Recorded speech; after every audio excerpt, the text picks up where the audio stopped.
Baik, bismillahirrahmanirrahim. Assalamualaikum warahmatullahi wabarakatuh. Halo, Waalaikumsalam warahmatullahi wabarakatuh. Assalamualaikum warahmatullahi wabarakatuh. Waalaikumsalam Waalaikumsalam warahmatullahi warahmatullahi wabarakatuh. wabarakatuh. Sejahtera untuk kita semua, Bapak dan Ibu, para peserta seminar web dari Forkapi.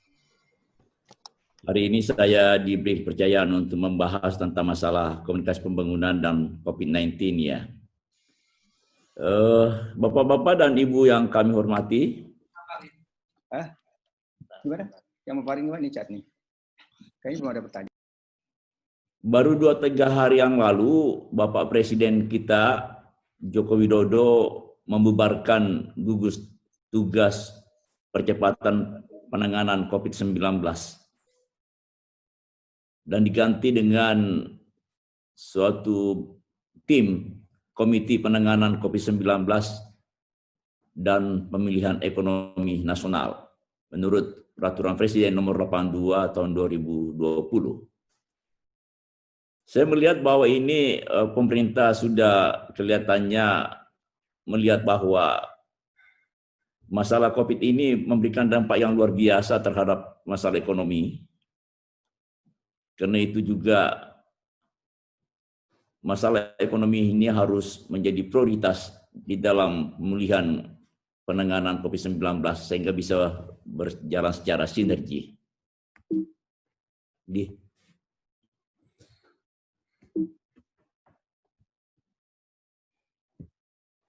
Ya. Nah, komite ini terdiri atas komite kebijakan, lalu ada satuan tugas penanganan COVID-19, dan satuan tugas pemulihan dan transformasi ekonomi nasional. Jadi dengan demikian, pemerintah melihat bahwa penanganan COVID-19 tidak boleh berjalan sendiri, tetapi harus sinergi dengan pemulihan dan transformasi ekonomi nasional. Kemarin saya singgah membeli sesuatu di toko. Saya sangat heran. 4 bulan yang lalu sebelum terjadi COVID itu, tokonya masih lumayan besar. Dan saya lihat kenapa sangat merosot dan malah pindah ke satu tempat. Dan katanya dia sudah tidak bisa menyewa kontrak satu ruangan, sehingga toko itu mengecil, dan itu akibat karena COVID-19. Saya kira ini suatu contoh bagaimana contoh-contoh yang lain bisa terimbas karena akibat daripada COVID-19.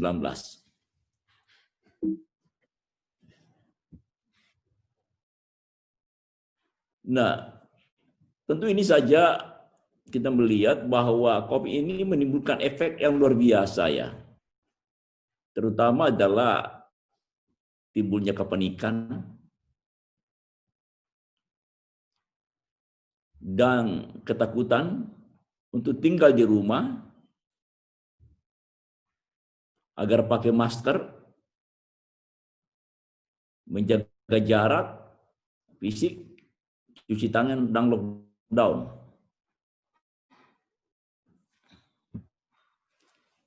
Nah, kita bisa melihat dari gambar ini bagaimana COVID-19 itu menimbulkan kepanikan. Hampir semua toko-toko swalayan itu dibanjiri pembeli dan memborong barang-barang. Sejumlah barang yang tidak ada. Saya masih ingat kira-kira 4 bulan lalu pada awal pertama kita mencari vitamin C atau visi 500 itu sudah tidak ada dijual. Masker diborong dan sebagainya. Nah, ini memang memerlukan suatu kebijakan dan penanganan secara nasional. Bagaimana ekonomi bisa menunjang penanganan COVID-19 ini. Yang kedua, kepanikan itu muncul juga rasa ketakutan. Kalau kita perhatikan angka-angka yang diumumkan oleh juru bicara nasional penanganan COVID-19 dari Bapak Ahmad Yuryanto, itu dari hari ke hari justru menimbulkan korban yang banyak, terinfeksi. Ya, terutama yang kena positif. Yang tadinya 800 tiba-tiba menjadi 1.200, tiba-tiba menjadi 1.600 dan tidak pernah turun di bawah 1.000 lagi. Nah, saya melihat bahwa ini suatu informasi yang memang menimbulkan ketakutan. Sehingga masyarakat ya disuguhi berbagai informasi dari berbagai macam media, terutama media baru, media sosial, dengan munculnya informasi-informasi yang kontraproduktif. Seperti yang disampaikan oleh tadi Pak Lutfi bahwa ya dokter ada yang mengatakan tidak apa-apa, tenang saja.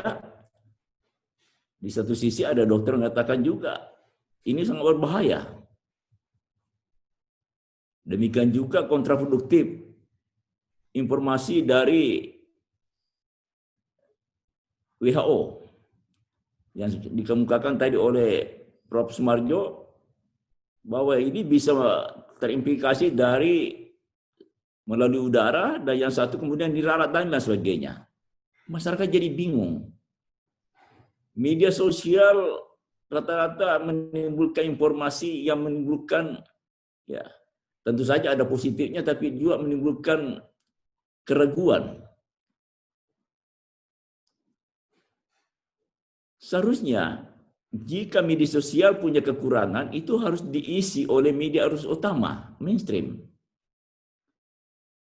Karena media arus utama ini kita harapkan juga bisa memberikan kepercayaan dan otoritasnya. Tapi justru juga media arus utama terseret untuk memperbesar masalah ini.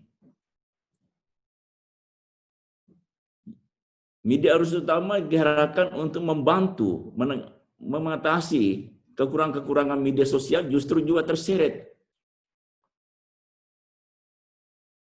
Malah memperbesar rasa ketakutan dan juga kepanikan-kepanikan ini. Ditambah lagi dengan pandangan-pandangan para petinggi negara yang tadinya tidak begitu yakin bahwa corona atau COVID-19 ini bisa terinfeksi kepada Indonesia. Apa akibatnya? Informasi-informasi tadi itu jadi penyakit. Jadi corona bukan hanya satu penyakit, tetapi informasi juga sudah jadi penyakit. Dan mungkin lebih tepat kita istilahkan infodemik, jadi informasi wabah yang jadi penyakit. Jadi wabah informasi sudah jadi penyakit juga. Baik. Nah, apa risikonya Bapak-Bapak sekalian dan para peserta seminar? Masyarakat itu takut ke rumah sakit. Yang semestinya ke rumah sakit itu bisa memberikan solusi ya. Coba lihat dari pengalaman-pengalaman yang kita dapatkan. Orang penyakit stroke diklaim terinfeksi COVID. Orang penyakit diabetes diklaim COVID. Orang penyakit hipertensi terindikasi COVID. Batuk flu biasa terindikasi COVID. Padahal setelah itu ternyata hasilnya swab negatif. Nah, kalau dia meninggal, maka orang-orang yang tadinya dikategorikan sebagai COVID ini adalah dimakamkan secara COVID menurut protokol kesehatan WHO. Nah, ini risikonya luar biasa karena tidak ketemu keluarga dan menimbulkan sikap protes dari anggota masyarakat di mana-mana, terutama masyarakat yang masih kuat sekali hubungan kekeluargaannya dengan antara keluarga dengan korban pada beberapa daerah di Indonesia.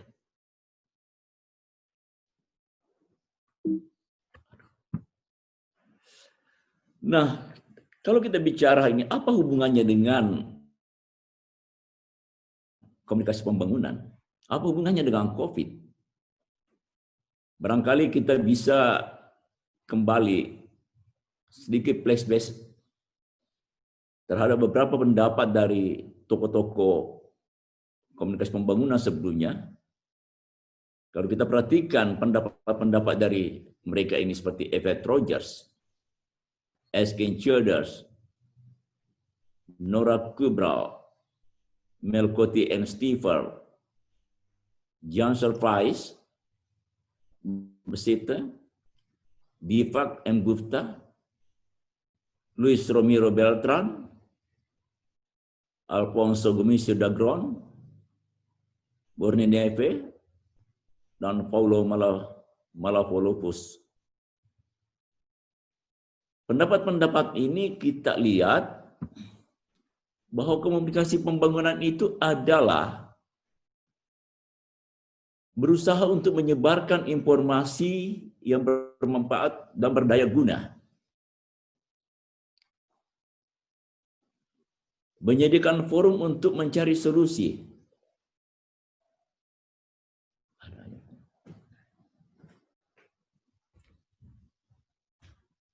Mengajarkan pengetahuan dan keterampilan, mengatasi kelaparan, kekurangan gizi, pengangguran, dan ketidakadilan.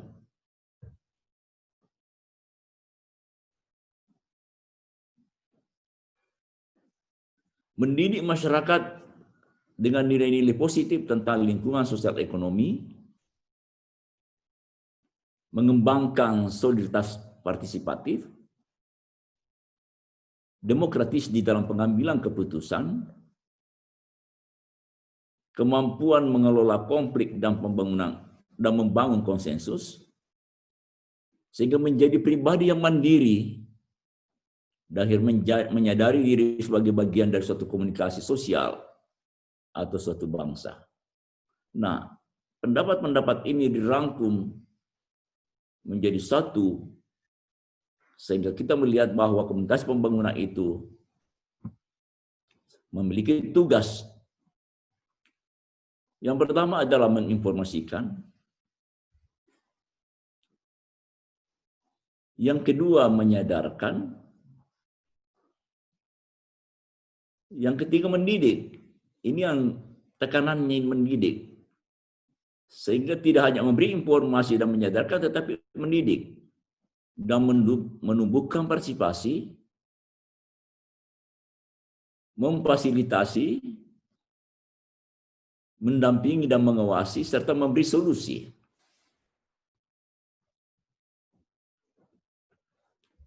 Nah, kalau begitu, apakah komunikasi pembangunan itu masih perlu?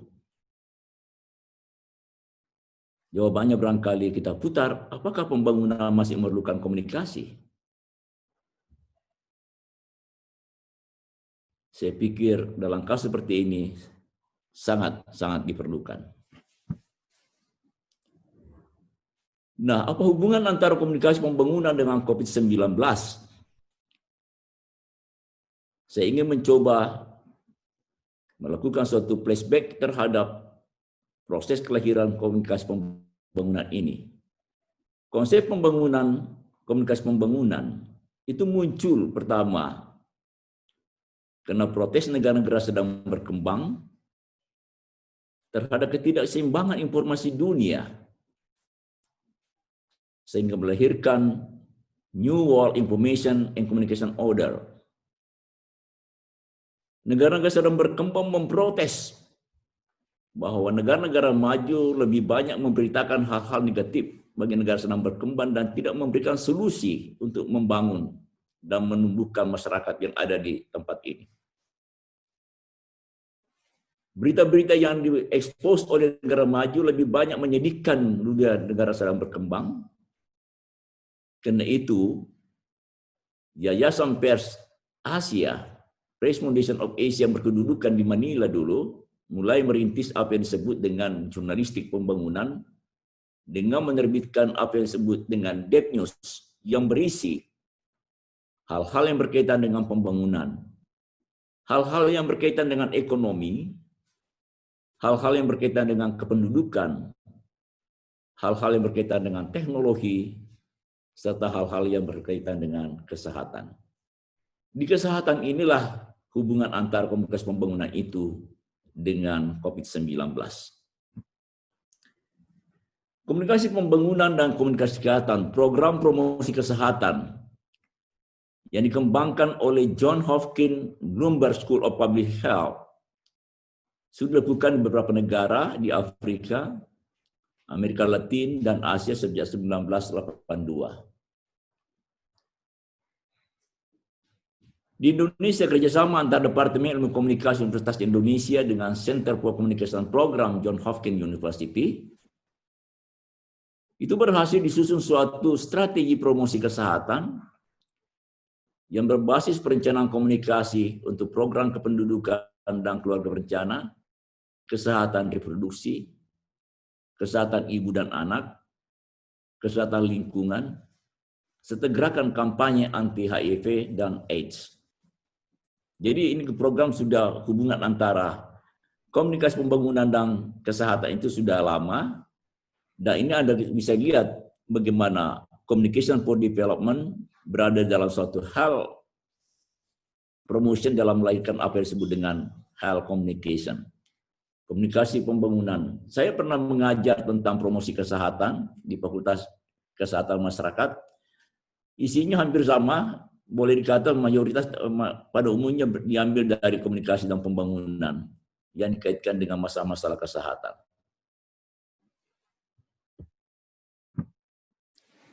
Nah, Bapak-bapak dan Ibu serta peserta seminar yang kami hormati, karena fungsi komunikasi pembangunan ialah menginformasikan, menyadarkan, mendidik, dan menumbuhkan partisipasi, maka selama pandemi 19 COVID, informasi terus-menerus digencarkan untuk menjaga diri, menjaga keluarga, memakai masker, menjaga jarak dan mencuci tangan adalah pesan-pesan komunikasi pembangunan untuk tetap memelihara kesehatan. Memelihara kesehatan adalah suatu unsur yang sangat menjadi penting dan menjadi sasaran pokok di dalam indeks pembangunan manusia selain pendidikan dan peningkatan pendapatan atau per kapita. Nah, Bapak-bapak dan Ibu sekalian, apakah hanya dengan sebatas menghimbau,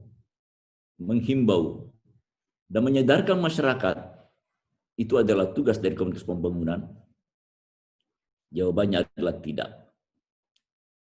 Komunikasi pembangunan memiliki sasaran bukan hanya perubahan atau meningkatkan pengetahuan, tapi juga perubahan sikap dan perilaku.